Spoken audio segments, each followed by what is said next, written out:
حضرت عائشہ صدیقہ رضی اللہ تعالی عنہا سے کسی نے پوچھا تھا صحابہ کرام علیہم رضوان میں سے کہ اماں جی نبی پاک کے اخلاق کس طرح کے تھے؟ تو فرمانے لگی قرآن مجید ہی رسول پاک کے اخلاق ہیں۔ اور پھر حضرت عائشہ صدیقہ رضی اللہ تعالیٰ عنہ اس شخص سے کہنے لگیں چاہے تو سورہ مومنون پڑھ لو۔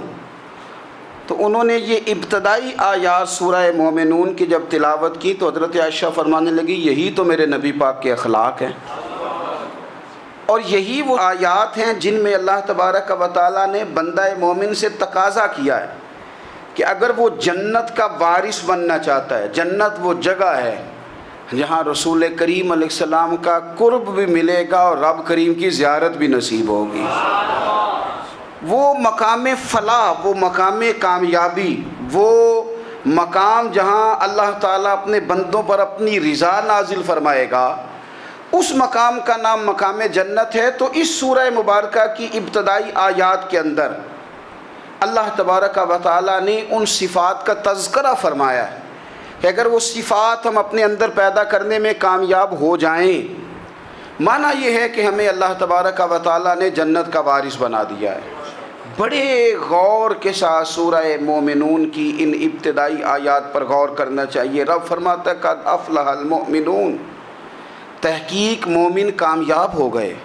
کون سے مومن؟ الذین ہم فی صلاتہم خاشعون، وہ جو اپنی نمازوں میں گڑ گڑانے والے ہیں، خشوع کے ساتھ، عاجزی کے ساتھ، انکساری کے ساتھ، ذوق کے ساتھ نماز پڑھنے والے ہیں۔ والذین ہم عن اللغو معرضون، اور وہ جو بیہودہ باتوں سے منہ پھیرنے والے ہیں، لغویات سے اپنا رخ پھیرنے والے سنجیدہ لوگ۔ پھر ارشاد فرمایا والذین ہم للزکاۃ فاعلون، جو زکوٰۃ دینے کا کام کرنے والے ہیں۔ پھر فرمایا والذین ہم لفروجہم حافظون، اور وہ لوگ جو اپنی شرمگاہ کی حفاظت کرنے والے، اپنی شرمگاہ کی حفاظت کرنے والے۔ الا علی ازواجہم، مگر یہ کہ اپنی بیویوں پر، او ما ملکت ایمانہم، یا اپنی شرعی باندیوں پر۔ اس زمانے میں جو لونڈی خریدی جاتی تھی اس سے بھی وطی کرنا جائز تھا، اگرچہ اب لونڈیاں موجود نہیں ہیں تو یہ فعل بھی موجود نہیں، سوائے اپنی بیویوں پر یا شرعی باندیوں پر۔ فإنہم غیر ملومین، فرمایا جو یہ کام کرے اس پر کوئی ملامت نہیں ہے، اپنی بیوی کے پاس شرعی طریقے سے جائے یا باندی کے پاس جائے۔ فمن ابتغى وراء ذلک، اور جو آدمی اس کے بعد اس حد سے بڑھے، اس کے سوا کچھ اور کرے جو بندہ، فرمایا فاولئک هم العادون، یہ لوگ حد سے بڑھنے والے ہیں، جو لونڈیوں اور باندیوں کے علاوہ، اپنی بیویوں کے علاوہ کسی اور جگہ گندگی کریں، یہ حد سے بڑھنے والے، حدوں کو کراس کرنے والے لوگ ہیں۔ پھر ارشاد فرمایا والذین هم لاماناتہم وعہدہم راعون، اور وہ جو اپنی امانتوں اور اپنے وعدوں کی رعایت کرتے ہیں، امانتیں ادا کرتے ہیں، وعدے پورے کرتے ہیں۔ اور وہ لوگ جو اپنی نمازوں کی حفاظت کرنے والے ہیں، جن میں یہ خوبیاں آ گئیں، میرا رب فرماتا ہے نماز میں خشوع وضو حاصل ہو گیا، فضولیات سے بچ گئے، زکوٰۃ ادا کرنے والے بن گئے، شرمگاہ کی حفاظت کرنے والے بن گئے، امانتیں عہد پورے کرنے والے بن گئے، اپنی نمازوں کے محافظ ہو گئے۔ اللہ اکبر، قربان جائیں۔ مالک فرماتے ہیں اولئک ھم الوارثون، یہی لوگ تو وارث ہیں۔ یا اللہ کس چیز کے؟ فرمایا الذین یرثون الفردوس، یہ لوگ جنت کے وارث ہیں، یہ جنت کے وارث ہیں یہ لوگ۔ ہم فیہا خالدون، اور فردوس سے، جنت سے نکالے نہیں جائیں گے، ہمیشہ ہی جنت میں رہیں گے۔ یہ آیات اللہ کا مطالبہ بھی ہے، یہ آیات صحابہ، اہل بیت، اولیاء اللہ، ان تمام کی سیرت کا عکس بھی ہے۔ اور سب سے بڑھ کر سیدہ عائشہ صدیقہ فرماتی ہیں یہی تو آیات ہیں جنہیں اچھی طرح سمجھ لو گے تو تمہیں مدینے والے کے اخلاق بھی سمجھ میں آ جائے گا، حضور کے اخلاق بھی تمہیں سمجھ میں آئیں۔ بڑے غور کے ساتھ سورہ مومنون کی ان ابتدائی آیات پر غور کرنا چاہیے۔ رب فرماتا ہے قد افلح المؤمنون، تحقیق مومن کامیاب ہو گئے۔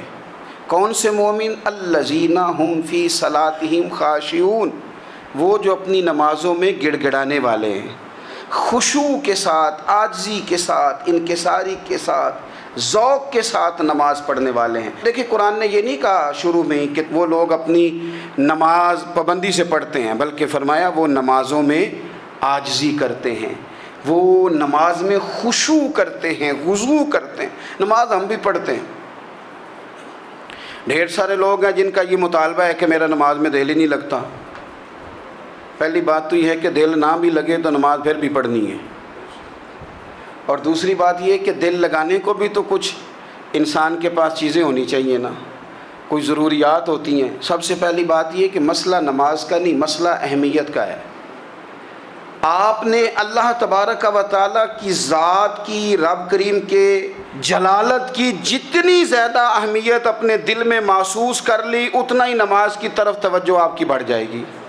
آپ سادی سی مثال ہے، غور کر لیں، جتنا آپ اپنے استاد کو پروٹوکول دیتے ہیں، جتنی عزت کرتے ہیں، اتنا ہی وقت پہ آپ ان کے پاس پہنچ بھی جاتے ہیں۔ اگر آپ کے دل میں اہمیت نہیں ہے تو آپ ٹال دیں گے، اور جس استاد کی اہمیت ہے اس کے فون کی گھنٹی بجتے ہی فون بھی اٹھایا جائے گا، اور بات پوری مکمل بھی نہیں ہوگی تو کہا جائے گا جیسے آپ کہیں گے، اور جو وقت وہ دیں گے ان سے 10 منٹ پہلے پہنچنے کی کوشش بھی کی جائے گی۔ بس سمجھ لیں دل لگنے نہ لگنے کا مسئلہ نہیں، اہمیت کا مسئلہ ہے۔ آپ جتنی اپنے مالک کی بارگاہ کی اہمیت سمجھ لیں گے، اتنا ہی وقت پہ مسجد آئیں گے، اتنا ہی شوق سے نماز پڑھیں گے۔ دوسری بات، نماز کے ترجمے پہ غور کریں۔ آپ یقین کریں اگر نماز کا ترجمہ ہمیں آ جائے نا تو ہمیں تو یوں لگے کہ ہم تو اپنے مالک کی بارگاہ میں عرض و معروض کرنے حاضر ہوئے ہیں۔ یہ سورہ فاتحہ ہی دیکھ لیں آپ، حضور فرماتے ہیں، رب فرماتا ہے سورۃ فاتحہ آدھی میری ہے آدھی میرے بندے کی ہے۔ جب اس نے کہا الحمدللہ رب العالمین الرحمن الرحیم مالک یوم الدین ایاک نعبد و ایاک نستعین، جب یہاں تک وہ لفظ کہتا ہے تو یہ حصہ میرا تھا، اس نے اپنے رب کی تعریف کی، اور جب کہا نا اس نے اہدنا الصراط المستقیم، اب بندے نے التجائیں شروع کر دی۔ اس نے کہا کہ مالک بھی تو ہے، رحمان بھی تو ہے، رحیم بھی تو ہے، عبادت بھی تیری کرتے ہیں تو مدد بھی تو تجھی سے مانگنی ہے نا، اب مہربانی فرمانا اہدنا الصراط المستقیم، ہمیں سیدھا راستہ دکھا دے، صراط الذین انعمت علیہم، ان لوگوں کا راستہ دکھانا جن پر تو نے انعام کیا ہے، غیر المغضوب علیہم ولا الضالین، ان کے راستے پہ نہ چلانا جن پر تیرا غضب ہوا، جو گمراہ ہو گئے ان کے راستے۔ تو نماز میں جب ترجمے پر آپ کا غور ہوتا ہے تو آپ کا تو دل خود بخود لگ جاتا ہے، شوق بڑھ جاتا ہے آپ کا۔ تو اتنی چیزیں ہم زندگی میں یاد کرتے ہیں، تو اگر ترجمہ بھی نماز کا یاد کر لیں اور پھر شوق سے پڑھیں تو آپ یقین کریں طبیعت کھنچی چلی آئے گی۔ ہمارے ہاں کچھ لوگ نماز پڑھتے ہیں پر بڑی لاپرواہی سے پڑھتے ہیں، کبھی ادھر دیکھتے ہیں کبھی ادھر دیکھتے ہیں، کبھی بال سہلاتے ہیں۔ وہ میں نے دیکھا ہے سجدے جا رہے ہیں تو سیانے سیانے بندے کبھی کپڑے کو چھیڑ رہے ہیں کبھی جگہ کو چھیڑ رہے ہیں۔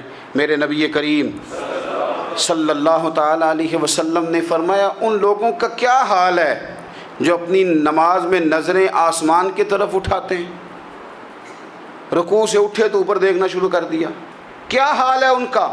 اور پھر حضور نے ایک موقع پر تو سختی فرمائی، فرمایا جو نماز پڑھتے اپنی نظریں آسمان کی طرف اٹھاتا ہے وہ باز آ جائے، ورنہ ایسا نہ ہو کہ رب اس کی آنکھیں ہی چھین لے، وہ باز آ جائے اس کام سے۔ خشوع کے ساتھ نماز پڑھے، عاجزی کے ساتھ نماز پڑھے، اس کا دل لگا ہوا ہو نماز کے اندر۔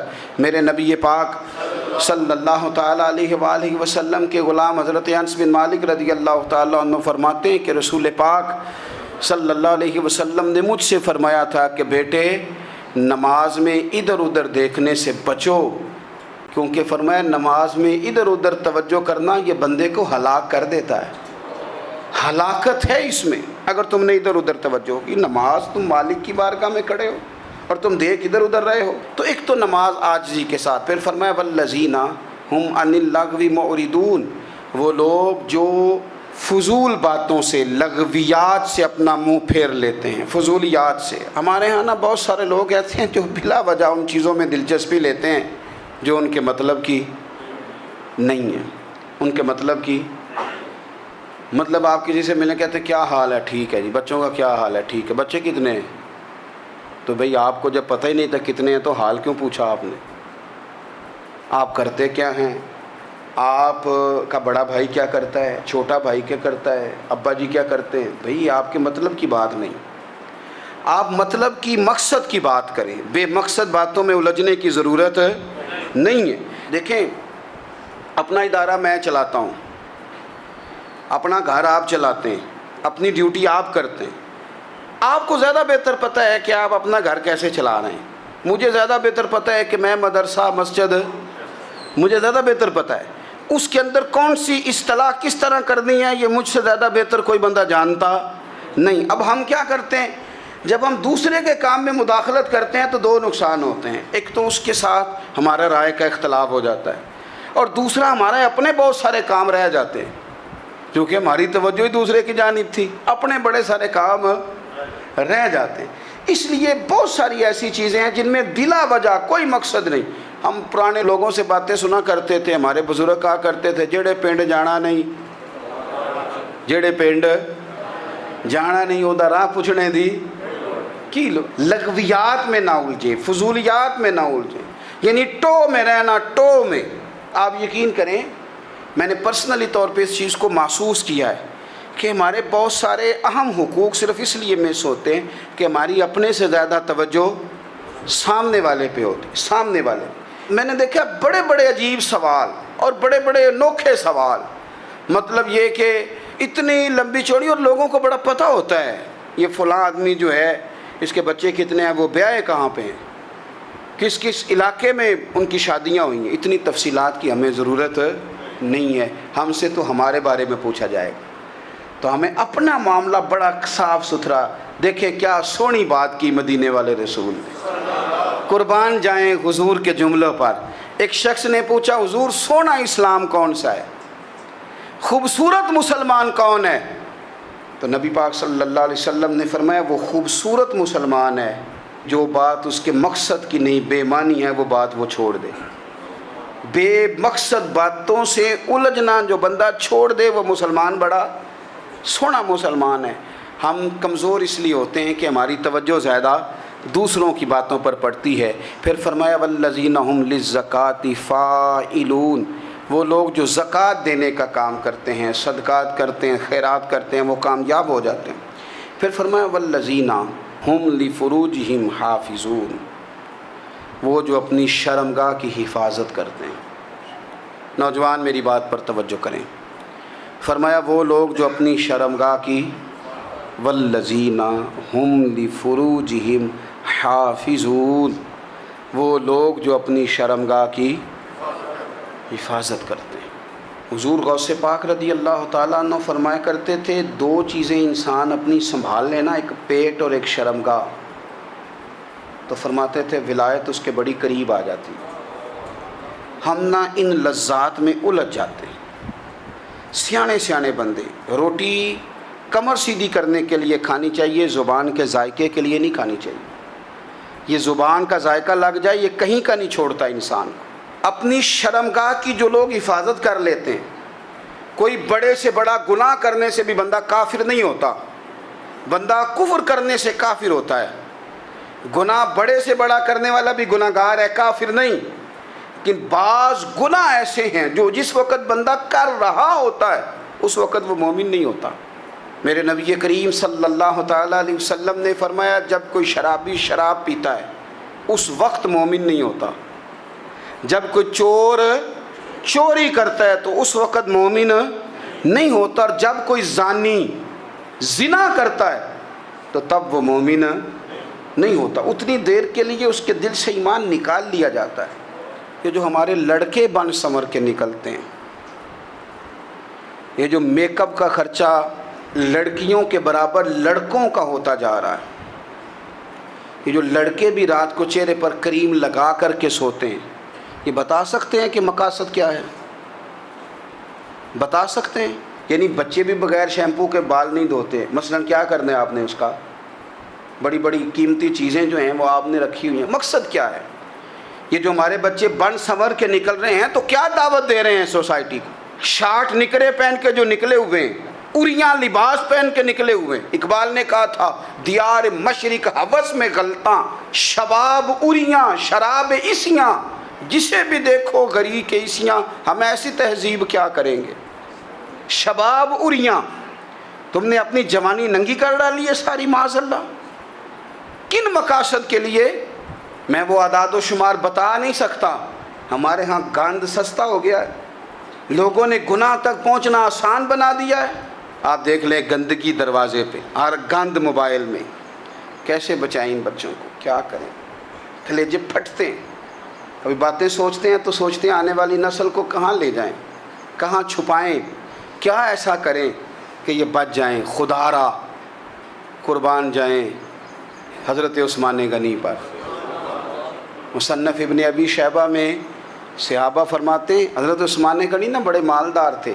مال آتا ہے تو لوگ عیاش نہیں ہو جاتے، مال آتا ہے تو لوگوں کی خواہشات بہت بڑھ نہیں جاتی. بڑے مالدار تھے، مالدار بھی تھے اور سونے بھی بڑے تھے. حضرت اسامہ بن زید کہتے ہیں میں نے زندگی میں اتنا سونا بندہ نہیں دیکھا جتنے حضرت عثمان غنی خوبصورت تھے، پیسہ بھی حسن بھی. لیکن فرماتے ہیں کہ حضرت عثمان غنی سب سے بڑھ کر اپنی شرمگاہ کی حفاظت کرنے والے اور سب سے بڑھ کر صلہ رحمی کرنے والے، رشتہ داروں سے اچھا سلوک کرنے والے، حیا والے، شرم والے، پاکیزگی والے. آپ کا ذہن ہے، آپ صبح اٹھتے ہی ذہن بنا لیں کہ میں نے آج اتنا سبق پڑھنا ہے، آج اتنی تفسیر دیکھنی ہے، اتنی عبادت کرنی ہے، فلانی نعت میں نے دیکھنی ہے، فلاں خیر کا کام کرنا ہے، فلاں آدمی کے ساتھ نیکی کرنی ہے. صبح ذہن بنا لیں، آپ کا ذہن وہی کام کرنے لگے گا. لیکن اگر صبح اٹھتے ہی ذہن میں گندگی ہے، رات کو سوتے ہی معاذ اللہ ذہن میں وسوسے ہیں، تو پھر سارا دن وہی چکی چلے گی، وہی انداز رہے گا. تھوڑا سا آپ کو اس کی نگرانی کرنی ہے. تھوڑا سا فحاشی اریانی یہ تیزی سے پھیل رہی ہے، تیزی سے گندگی لوگ کشید کر کے لاتے ہیں. اور حیا کا مطلب صرف اتنا ہی نہیں ہے آپ زنا اور بدکاری سے بچیں، آپ اپنی زبان کو بھی حیا والا بنائیں. کوئی کچا کمزور جملہ، گندی بات، گالی کبھی بھی زبان پہ نہ آئے. آپ کا انداز حیا والا ہو. بے باک ہو جانا، بے باک بولنا، میں باریکی سے اس بات کو سمجھتا ہوں اور میں آپ کو بہت ساری بزرگوں کے ارشادات کا نچوڑ عرض کرنے لگا ہوں. آپ اپنا ذہن صاف کر لیں، آپ کے بہت سارے کام ویسے ہی صحیح ہو جائیں گے. چونکہ ہمارے دین کے اندر زیادہ اجر نیتوں اور ارادوں پہ ملتا ہے. آپ کے جو اندر کی پاکیزگی ہے وہ بہت سارا فضل لاتی ہے اللہ کا. اور اگر دل ہی ناپاک ہو، ذہن ہی ناپاک ہو، تو وہ خیر کی چیزیں کس طرح کر کے داخل ہوں گی؟ اپنی شرمگاہ کی قربان جائیں. نوجوانوں ذرا غور کرنا، میرے نبی کریم صلی اللہ تعالیٰ علیہ وسلم کے بارے میں حضرت عائشہ صدیقہ فرماتی ہیں کہ عرب کی کنواری لڑکیاں بڑی حیا والی ہوتی تھیں، لیکن اللہ کے پیارے رسول صلی اللہ علیہ وسلم عرب کی کنواری لڑکیوں سے بھی بڑھ کر حیا والے تھے. یہ ہمارے بچے مذاق میں ہمیں کئی دفعہ کہتے ہیں شادی کرا دو، شوگل میں کہہ دیتے، ابا کو کہہ دیتے ہیں، ابا کو نہیں منہ پہ آ کے کہہ دیتے ہیں، کہتے ہیں یہ بڑا بھائی مصیبت بن گیا، یہ ہٹے گا تمہاری باری آئے گی. آپ کچھ ایسی باتیں کر رہے ہیں، کچھ ایسے انداز آپ اختیار کر رہے ہیں جو وزادار لوگ کرتے نہیں. شرم و حیا سے وہ چیزیں ڈھل جاتی ہیں جو باتیں ہمارے بچوں کی زبانوں پر بے باکی کے ساتھ آنے لگی ہیں. اور میں آپ کو ایک عقلی بات عرض کرتا ہوں، آپ اپنی زبان سے جو جملے خود ادا کرتے ہیں وہ جملے آپ کے دل پر بھی اثر کرتے ہیں. اگر آپ غلط بات بار بار کریں گے تو آپ کا دل بھی غلط بات کی طرف مائل ہو جائے گا. آپ 10 بار 15 بار 20 بار کوئی خیر کی بات کریں، خیر کی، تو آپ دیکھیں کہ آپ کا دل بھی خیر کی طرف مائل ہو جائے گا. آپ خیر کی باتوں پر اپنے آپ کو لائیں، اچھی باتوں پر اپنی توجہ لائیں، آپ کا دل بھی اچھائی کی طرف مائل ہو جائے گا. کفل کا ایک واقعہ ترمذی میں ملتا ہے. ایک شخص کفل نام کا تھا بنی اسرائیل میں. ایک عورت مجبور تھی، اس کے بچے بھوکے تھے، تو کفل نے اسے مائل کر لیا کہ تو میرے ساتھ گناہ کرے گی تو پھر میں تیرے بچوں کی روٹی تجھے دوں گا. تو وہ عورت پہلے تو بیچاری نہ مانی، لیکن بچوں کی بھوک دیکھ کے مجبور ہو گئی. جب کفل کے قریب گئی نا وہ عورت، اس نے دروازے سارے بند کر لیے. ترمذی شریف میں اس کا واقعہ موجود ہے. چاروں جانب سے بند ہو گیا سارا کچھ. لیکن جب وہ کفل کہتا ہے میں اس بی بی کے پاس جانے لگا تو عورت کا وجود کانپتا تھا. جس بندے کو گناہ کی طرف جاتے اس کی طبیعت میں ہیجان پیدا ہو تو معنی یہ ہے کہ ابھی ذہن پورا غلیظ نہیں ہوا, ابھی طبیعت پوری گندی نہیں ہوئی, ابھی ایمان کی بہت ساری قسمیں موجود ہیں, عورت کا وجود کانپتا ہے. تو کفل کہتے ہیں کہ میں نے اسے کہا کہ سارے دروازے بند ہیں, ڈرتی کیوں ہے؟ تو کہنے لگی ڈرتی اس لیے ہوں کہ سارے دروازے بند نہیں ہوتے, ایک دروازہ کھلا ہے اور وہ دروازہ رب قدیر کا دروازہ ہے, اسے کیسے بند کیا جا سکتا ہے؟ تو کہتے ہیں جب اس نے یہ لفظ کہے تو مجھ پر بھی بات کا اثر ہوا, مجھ پر بھی. تو میں نے کہا کہ اگر تو عورت ہو کہ رب سے اتنا ڈرتی ہے تو مجھے تو اس نے مرد بنایا ہے, تو مرد تو ہوتا ہی وہ ہے جو اپنے آپ پر کنٹرول کر سکے. تو اب نہ معاملہ آگے جائے گا, اب یہاں بات رکے گی نہیں, جا میں تجھے آزاد کرتا ہوں. عورت گئی, اس نے توبہ کی کفل نے, اور رات رو کے کہنے لگا مالک آج میں نے توبہ کی ہے تو میرے اوپر مہربانی کرنا, میری توبہ ٹوٹنے نہ پائے. رات اس نے توبہ کی, رات ہی انتقال ہو گیا. لوگوں کو پتہ تھا بڑا بے حیا ہے, بد کردار ہے, گناہ گار ہے, شاید لوگ اس کا چہرہ دیکھنے بھی نہ جاتے, پر مالک کریم ہے نا. حضور فرماتے ہیں سویرے اس کے دروازے پہ لکھ دیا اللہ نے, لوگوں رب نے کفل کے سارے گناہ معاف کر دیے ہیں, اس کے دروازے پہ لکھ دیا گیا. جب آپ اپنی حفاظت کرنا چاہتے ہیں تو اللہ پھر اسباب بھی پیدا کر دیتا ہے. اپنی شرمگاہ کی, اپنی نظر کی آپ خوب حفاظت کریں. اور میں آپ کو ایک بات عرض کروں, ایک بندے کے باحیا ہو جانے سے نا, ایک بندے کے ٹھیک ہو جانے سے اس کے دائیں بائیں بے شمار لوگ ٹھیک ہو جاتے ہیں. نہ چاہتے ہوئے بھی آپ کی نیکی کا اثر آپ کے دوستوں پہ پڑتا ہے, نہ چاہتے ہوئے. اور ایک بندے کے بگڑ جانے سے اس کے دائیں بائیں بہت سارے لوگ بگڑ جاتے ہیں, بہت سارے لوگ بگڑ جاتے ہیں. آپ اگر اپنے لب و لہجے پر یہ پابندی لگا سکیں اور اپنے آپ کو اگر آپ سنبھال سکیں تو پھر یاد رکھیے گا بڑی ساری چیزیں بہتر ہو جائیں گی. کچھ چیزیں ایسی ہوتی ہیں جو ہم نہ فراخ دلی سے بانٹتے ہیں, اور کچھ چیزیں ایسی ہوتی ہیں جو مجبور ہو کر ہم دیتے ہیں. کئی دفعہ ایسا ہوتا ہے کہ سامنے والا کچھ زیادہ تکلیف میں ہوتا ہے اور ہمارے پاس بھی وسعت نہیں ہوتی, لیکن زیادہ اجر اسی بندے کو ملتا ہے جو تھوڑی تکلیف برداشت کرے اور سامنے والے کی تکلیف کو دور کرے. مدینہ منورہ میں نا قحط پڑ گیا تھا, غلہ نہیں ملتا تھا, تو قحط کے زمانے میں لوگ نا پھر چیزوں کو مہنگا کر کے بیچتے ہیں. ہمارے ہاں ایک طرف چینی کی لائنیں لگی ہوتی ہیں اور دوسری دفعہ چھاپا پڑتا ہے, پورے کے پورے گودام بھرے ہوئے نکل آتے ہیں. لوگ مصنوعی قلت پیدا کر دیتے ہیں. حضرت عمر فاروق رضی اللہ تعالیٰ عنہ کے زمانہ نور میں قحط پڑ گیا تھا, گندم کا دانہ اس طرح ہو گیا تھا جس طرح سونا ہے.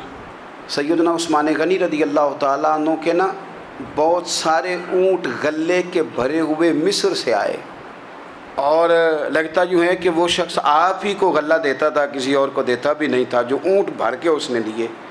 تو مدینہ منورہ کے اندر جب وہ مال پہنچا نا, آپ کو بتانا یہ چاہ رہا ہوں کہ ساری تجارت بندوں سے نہیں کرنی چاہیے, کچھ اللہ سے بھی کرنی چاہیے. رب سے جو بندہ تجارت کرتا ہے وہ بڑا کامیاب ہوتا ہے. وہ غلے سے بھرے ہوئے اونٹ آپ کے پہنچ گئے تو تاجر آئے, انہوں نے آگے کہا عثمان ہم کھول کے نہیں دیکھتے کہ اندر مٹی ہے کہ سونا ہے, اور یہ بھی نہیں پوچھتے آپ نے کتنے کا خریدا ہے, آپ کی زبان پر اعتبار ہے. آپ نے جتنے کا مال لیا ہے نا ہم ڈبل دیتے ہیں, آپ ہمیں دے دیں. آپ فرمانے لگے نہیں مجھے زیادہ نفع ملتا ہے. انہوں نے کہا 2 گنا, فرمایا نہیں زیادہ ملتا ہے. کہا 3 گنا, فرمایا زیادہ ملتا ہے. وہ کہنے لگے اس سے زیادہ تو کوئی تاجر ہے ہی نہیں جو زیادہ دے. فرمایا بس مجھے ملتا ہے نا. کہا کتنا ملتا ہے؟ فرمانے لگے لگتا ہے کہ اگر وہ تاجر زیادہ کرم نوازی کرے تو 700 گنا تو دے گا ہی, اور باقی کریم ہے. انہوں نے کہا جی نہیں اتنا نہیں ہم دے سکتے, پھر آپ بیچ لیں. یہ بات ہی سمجھ میں نہیں آتی.